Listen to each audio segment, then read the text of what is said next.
Question देखिए, another question of pathfinder. A cube made of an insulating material has uniform charge distribution throughout its volume, मतलब रो given है. Assume electric potential due to this charged cube at infinite distance placed to be zero. Infinity पे अपने को potential zero मानना है, जो कि अपन मानते ही हैं. पोटेंशियल एट सेंटर कितना है सर? वी नॉट है.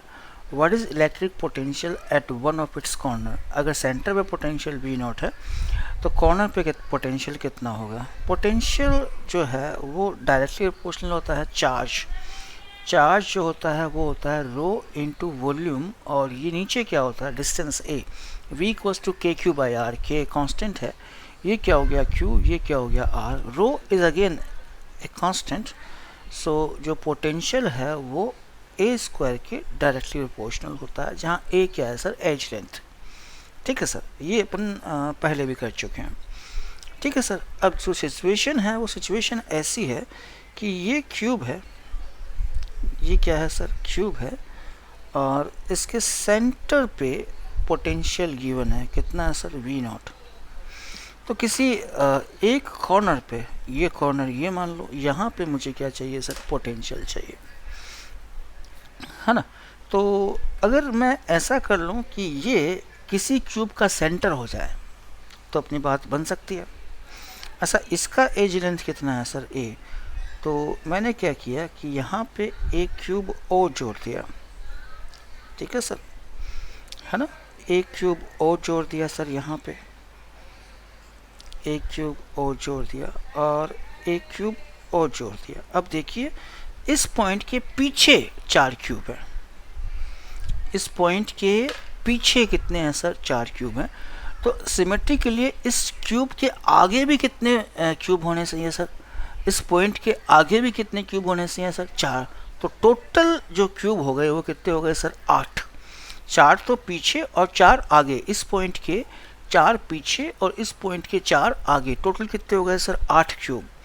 अब आप जरा देखिए, सिचुएशन कुछ ऐसी बनेगी. एक क्यूब और आया, एक क्यूब और आया. थोड़ा गसरम बसरम हो जाएगा, है ना, लेकिन आप मेरी बात समझ रहे हैं ना. 4 2 6. ठीक है सर, 4 2 6, और ये कितना हो गया सर? आपके 8 क्यूब हो गए. और आप ध्यान से देखें तो बेसिकली ये एक क्यूब बन गया है, ये एक क्यूब बन गया है इस तरह वाला, जिसकी एज लेंथ कितनी है सर? 2a. जिसकी एज लेंथ कितनी है सर? 2a.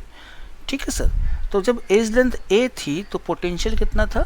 v not. अब एज लेंथ कितनी करती है सर? 2a. तो पोटेंशियल कितना हो गया sir? 4a square. a square का क्या होता है सर? v not. तो यहाँ पे जो पोटेंशियल आएगा वो कितना होगा सर? 4v नॉट, है ना. अब ये जो पॉइंट है, ये जो पॉइंट है वो हर एक क्यूब का कॉर्नर पॉइंट है. 8 के 8 जो कॉर्नर क्यूब है उसका, तो 8 के 8 जो क्यूब है उसका कॉर्नर है. तो 8 के कारण कितना पोटेंशियल है सर? 4v not. तो a के कारण कितना होगा sir? 4v not by 8, that is v not by 2. तो कॉर्नर पे जो पोटेंशियल आएगा वो कितना होगा सर? v not by 2. आप मेरी बात समझे या नहीं समझे? हमने क्यूब लिया, एज लेंथ कितनी थी सर उसकी? a. सेंटर पे पोटेंशियल कितना? v not. कॉर्नर पे कितना सर? पता करना है. ठीक है, हमने क्या किया कि इस कॉर्नर को सेंटर बना दिया जाए. तो हमें 8 क्यूब्स जमाने पड़ेंगे ऐसे. 8 क्यूब जमाने पड़ेंगे ऐसे. जो ही मैंने 8 क्यूब जमाए ऐसे, तो ये एक परफेक्ट क्यूब बन गया जिसकी एज लेंथ कितनी है सर? 2a. अब जो पोटेंशियल होता है वो जो एज लेंथ है उसके स्क्वायर के डायरेक्टली प्रोपोर्शनल होता है. तो एज लेंथ अगर a थी तो पोटेंशियल v नॉट था, है ना. और जो ही मैंने एज लेंथ 2a करी, पोटेंशियल कितना हो जाएगा? 4v नॉट, क्योंकि 2a का होल स्क्वायर 4v नॉट हो गया. अब जो सेंटर पे ये जो पोटेंशियल है ना, अब ये जो सेंटर पॉइंट है वो हर एक क्यूब का क्या है सर? Corner point. और कितने क्यूब है सर? 8. तो 8 के कारण कितना पोटेंशियल हुआ सर सेंटर पे? 4v not. 1 के कारण कितना होगा? 4v not by 8. कितना हो गया सर? v not by 2. ठीक है सर, थैंक यू.